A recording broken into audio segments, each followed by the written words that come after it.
Assalamualaikum warahmatullahi wabarakatuh. Nama saya Muhammad Helmi Al-Ghifari Sufi dari kelas 10 IPS 4 absen ke-28.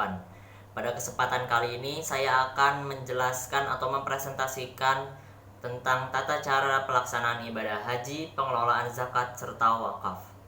Oke, yang pertama kita bahas adalah tata cara pelaksanaan ibadah haji. Yang pertama, melakukan ihram dari mikat.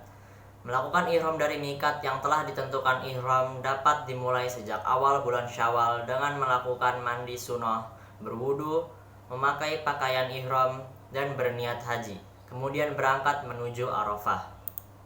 Kedua, wukuf di Arafah. Dilaksanakan pada tanggal 9 Zulhijjah. Waktunya dimulai setelah matahari tergelincir sampai terbit fajar pada hari nahar atau hari menyembelih kurban pada tanggal 10 Zulhijjah. Saat wukuf, ada beberapa hal yang harus dilakukan, yaitu salat jamak takdim dan qashar zuhur asyar, berdoa, berzikir bersama, membaca Al-Quran, serta jamak takdim dan qashar maghrib isya. Ketiga, mabit di Musdalifah, Mekah.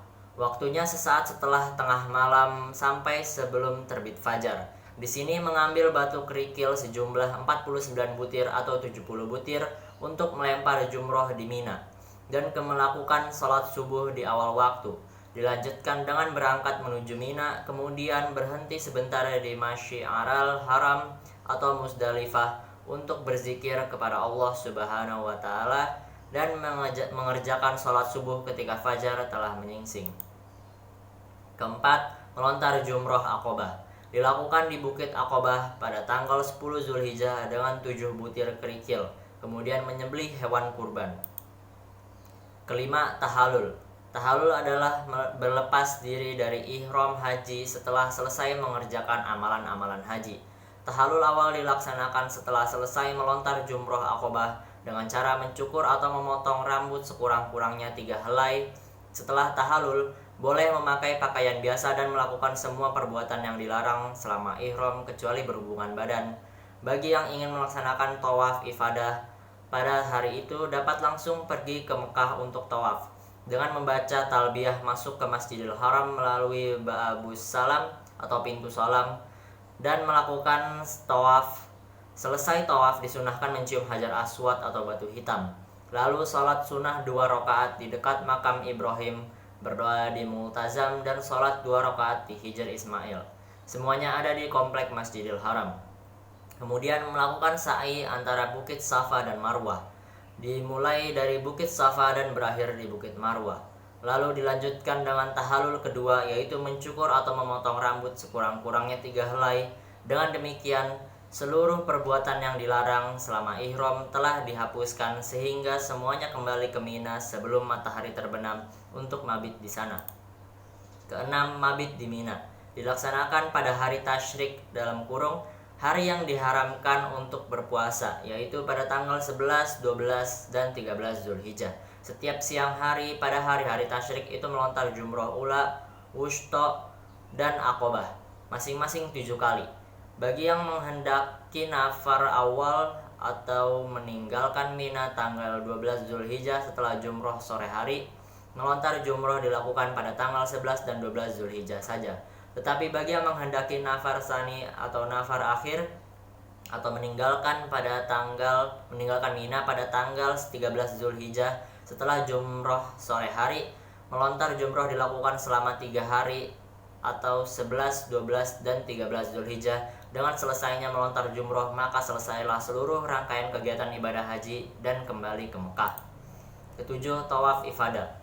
Bagi yang belum melaksanakan tawaf ibadah ketika berada di Mekah, maka harus melakukan tawaf ifadah dan sa'i. Lalu melakukan tawaf wada sebelum meninggalkan Mekah untuk kembali pulang ke daerah asal. Berikutnya, saya akan membahas pengertian zakat.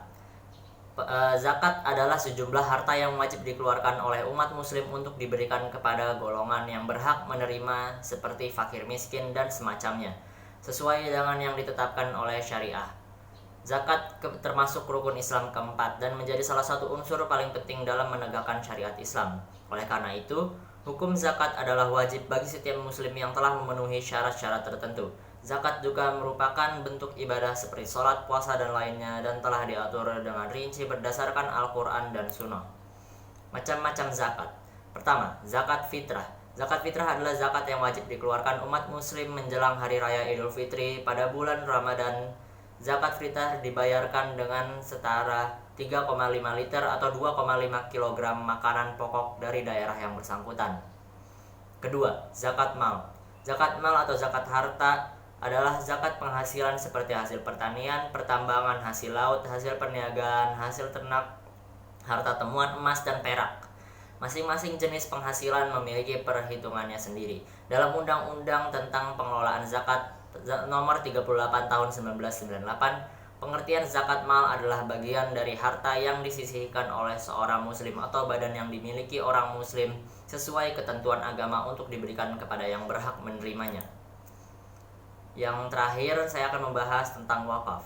Pengertian wakaf adalah seperbuatan hukum wakif atau pihak yang melakukan wakaf untuk memisahkan atau menyerahkan sebagian harta benda miliknya untuk dimanfaatkan selamanya untuk jangka waktu tertentu sesuai dengan kepentingannya guna keperluan ibadah dan atau kesejahteraan umum sesuai syariah. Syarat wakaf. Yang pertama, benda yang diwakafkan harus bernilai. Kedua, benda yang tersebut adalah milik wakif. Yang ketiga, benda yang diwakafkan harus diketahui ketika terjadi wakaf. Dan keempat atau yang terakhir, benda tersebut bergerak atau dibenarkan untuk diwakafkan. Yang terakhir, saya akan membahas tentang rukun wakaf. Rukun wakaf menurut fikih ada 4 macam, yaitu yang pertama, wakif atau orang yang mewakafkan. Kedua, mauquf alaih, pihak yang diserahi wakaf. Ketiga, mauquf atau harta yang diwakafkan. Dan keempat, sighat atau ikrar atau pernyataan atau ikrar wakif sebagai suatu kehendak untuk mewakafkan. Mungkin itu saja presentasi dari saya, kurang lebihnya mohon maaf. Wabillahi taufiq wal hidayah. Wassalamualaikum warahmatullahi wabarakatuh.